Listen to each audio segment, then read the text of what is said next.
Oi gente, tudo bem com vocês? Depois do primeiro vídeo que eu falei um pouquinho do porquê que eu quis montar esse canal, resolvi contar um pouquinho da minha história junto com o Matheus, do processo, de como foi o diagnóstico e falar um pouquinho, né, do que aconteceu ao longo desses 11 anos, porque agora o Matheus já fez 11.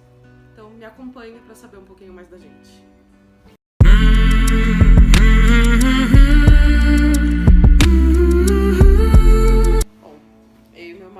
Conversamos bastante pra gente definir, né, quando que a gente ia querer ter um filho, a gente ia planejar aumentar a família, né.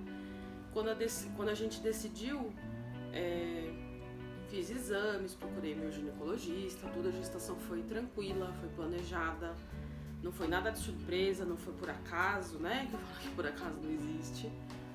A única, digamos assim, dificuldade que eu tive na gestação foi um problema que me falaram que eu ia ter uma menina. Aí hoje eu descobri no ultrassom normal, eu tava com 21 semanas, saí correndo, fiz enxoval rosa, montei o quarto todo. Aí eu quis fazer o ultrassom 3D pra ver o rostinho, né, de como ia ser, que era tudo tão moderno, antigamente não tinha essas coisas.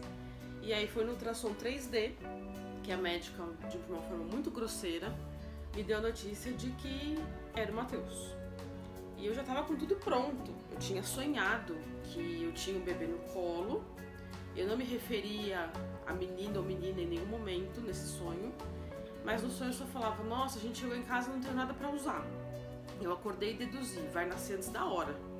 Então eu vou lavar tudo, arrumar o quarto, então eu lavei roupinha, coloquei tudo dentro do armário, ficou tudo arrumado. Mas no fim não ia ter nada pra usar porque o meu enxoval era rosa e eu ia ter um menino, né? Eu descobri que era ele com 29 semanas. Então de 21 a 29 eu achava que era uma menina. Das 29 até 39, que foi o prazo que ele nasceu, o tempo de gestação que ele nasceu, eu descobri que era ele, e aí fui lidando com isso e pedi muita desculpa por ter chamado ele por nome de menina. Uma amiga falava, mas você não tem culpa, você foi induzida ao erro. Você não chamava ele por menina porque você rejeitava ou negava, porque foi um erro, né? Uma fatalidade. Então eu fui lidando melhor com isso, ele nasceu, o parto foi tranquilo, ele era um bebê tranquilo. Às vezes chorava bastante, eu achava que era fome, eu achava que meu leite não estava dando conta. E a introdução alimentar foi tranquila, ele comia de tudo. Então, basicamente foi uma gestação tranquila e ele foi um bebê tranquilo também. Ele entrou na escola com 1 ano e 9 meses. Eu tive que colocar ele no período integral. Até esse período eu comecei a trabalhar meio período, eu sempre trabalhei o dia inteiro. Eu fiquei em casa 5 meses, os 4 meses de licença, mais um mês de férias. E voltei a trabalhar meio período. Eu sempre trabalhei com os meus pais, então dava pra fazer esse esquema, né? E só que aí a coisa foi apertando e tal, então eu fui procurar uma escola e ele passou a ficar em período integral na escola. E nesse período a gente já observava que a fala dele era muito atrasada ou era ausente. Então ele apontava para alguma coisa que ele queria, ou ele falava alguma sílaba. Normalmente ele falava a última sílaba da palavra que ele queria, ou ele falava alguma sílaba que não tinha nada a ver com a palavra, mas a gente acabava entendendo, deduzindo o que ele queria e tudo mais. Mas na escola ficou muito evidente o comportamento de ele não se interessar pelas outras crianças. E eu pensava, ele não tem contato com criança na família, né? Ele foi o primeiro neto dos dois lados, tanto da minha família quanto da família do meu marido.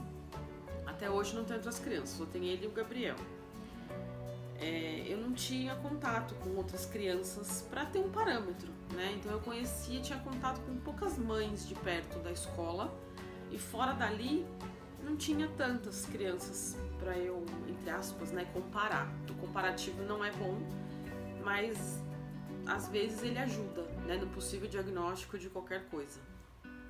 Então a escola começou a conversar com a gente. Na época tinha uma mãe de uma aluna da escola que era fono, A escola conversou com ela, se dispôs a observar o Matheus sem nenhum compromisso. E nas observações ela reparou que ele não ficava 5 minutos fazendo a mesma coisa. E ela sugeriu uma hipótese do transtorno de déficit de atenção com hiperatividade, o famoso TDAH. Ele era pequeno, então a gente não tinha ainda informação e não tinha parâmetro. Como ele era pequeno e crianças podem ser inquietas, né? A gente esperou mais um tempinho. Aí, passados alguns meses, a escola indicou uma psicóloga pra gente fazer uma avaliação. Ele estava com 2 anos e alguns meses. Durante esse processo de avaliação, ele fez 3 anos. Ela fez um relatório. Nesse relatório constava tudo o que ela observou. Então, a forma de brincar, de interagir, que ele preferia ficar sozinho, que ele tinha interesse por partes específicas de um brinquedo, ele tinha muito interesse por letras, ele sempre gostou de alfabeto, ele tinha um alfabetozinho de madeira e ele foi aprendendo a escrever, eu montava as letras e ele foi aprendendo a escrever, então com 2 anos e meio ele já escrevia algumas coisinhas poucas, o nome dele com 3 aninhos, mexia no computador. E aí no papel vieram 3 hipóteses diagnósticas, né? Síndrome do X frágil, que existe um exame genético para fazer, né? De cariótipo, então você colhe o sangue e faz, a gente fez, deu negativo. A segunda hipótese era síndrome de Asperger, ou Asperger, até hoje eu não sei como falar isso, não se usa mais, então eu nem fui atrás para aprender como fala.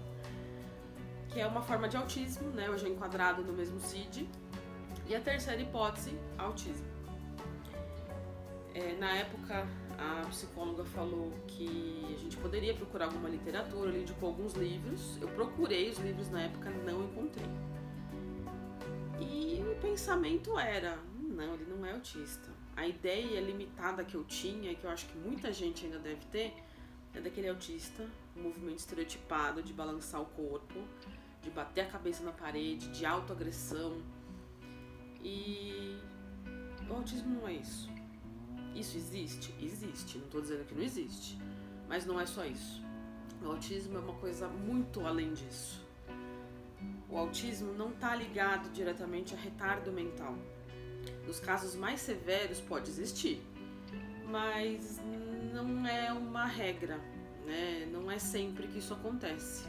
O Matheus tem inteligência totalmente preservada. Ele, aliás, é super inteligente. Eu falo que se ele estiver focado no que ele está observando, ouvindo, lendo, escrevendo, uma vez ele já aprendeu. Agora, se não for interessante para ele, você pode se matar de repetir a vida inteira e aquilo para ele não vai fazer sentido. O Matheus começou com uma psicóloga com 3 anos e pouquinho. Ele falava ainda poucas sílabas, não falava muita coisa.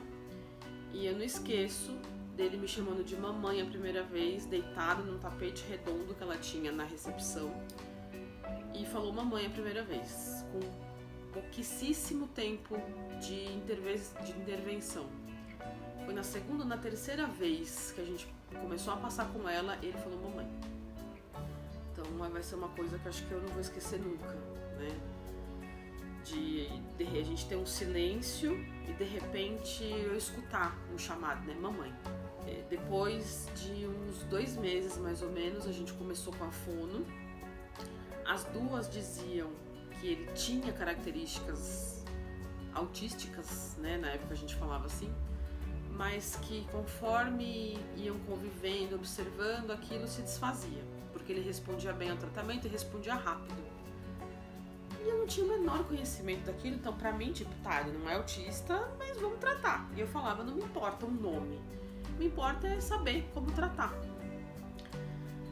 Um primeiro neuro que a gente levou ele também falava que ele não era autista, porque ele gostava do contato físico, ele tinha o olho no olho, não era sempre, mas ele tinha. Então, eu fiquei com aquilo, bom, ele não é autista, mas alguma coisa acontece, né? E ele foi enquadrado no transtorno global do desenvolvimento. A gente só foi ter um diagnóstico, digamos assim, fechado no papel, quando ele estava com 7 anos, quando a gente passou com um outro neuro, Ele começou a ser medicado com essa idade também, porque ele tinha começado no ensino fundamental e a escola vinha conversar pra gente procurar auxílio, pra não atrapalhar, né, no aprendizado, no estudo, na escola, no convívio. E aí, por uma insistência minha, né, um pedido meu, o neuro fez um relatório e ele falava, ou ele pode ter um autismo leve, ou ele pode sofrer de algum déficit de linguagem um pouco mais severo. E eu falava, tá bom, a gente tá tratando, tá avançando, tá tudo bem. Tá tudo bem, mas não tá, né? Porque a gente tem que saber tratar da forma certa pra gente poder ter os ganhos. Nesse período todo, de 7 anos até hoje, né, que ele tá com 11 recém-feitos, ele já mudou todos os profissionais. Ele já passou com neuropediatra, psiquiatra, mudamos recentemente, voltamos para neuropediatria. Ele está com outra terapeuta psicológica, outra terapeuta fonoaudiológica, ele já fez terapia ocupacional, por questões financeiras a gente teve que parar. Mas é algo interessante de se fazer e de trabalhar. Então, o que eu digo é: olhe para o seu autista.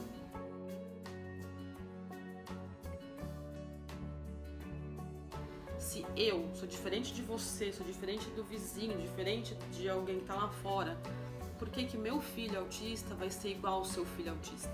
Não vai. Então, cada um é um ser individual, independente se é autista, se tem síndrome de Down, se tem desenvolvimento típico, independente do que seja. Então, cada um vai responder a um tipo de medicação, a um tipo de terapia, vai fazer vínculo com o profissional ou não vai fazer vínculo com o professor, com um amigo, com um familiar. Então, a gente não pode estabelecer um padrão de tratamento, de conduta. Isso não existe. Eu acho que o autista, a pessoa, não tem que se adaptar à terapia. A terapia precisa fazer parte da pessoa. Aquilo precisa fazer sentido para a pessoa.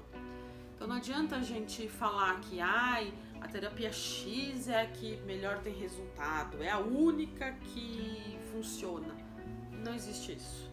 Essa medicação é a mais indicada, é a mais estudada, a mais eficiente. Pode não ser para todos. Então a gente não pode se fechar nesse mundo. A gente tem que expandir a mente, os horizontes, aprender sempre e procurar sempre o melhor para cada um, né? Somos seres únicos e cada um precisa e merece ser tratado da melhor forma possível. Então esse era o recado desse vídeo. Espero que você tenha gostado, espero que eu tenha sido clara na minha linguagem. Se tiver alguma dúvida, sugestão, pode deixar nos comentários, pode me mandar mensagem, e-mail, eu respondo tudo. Sugestões são sempre bem-vindas. E conto com a ajuda de vocês, deixando seu like, se inscrevendo no canal e compartilhando esse vídeo para as informações fazerem parte do mundo. Vejo vocês no próximo. Tchau!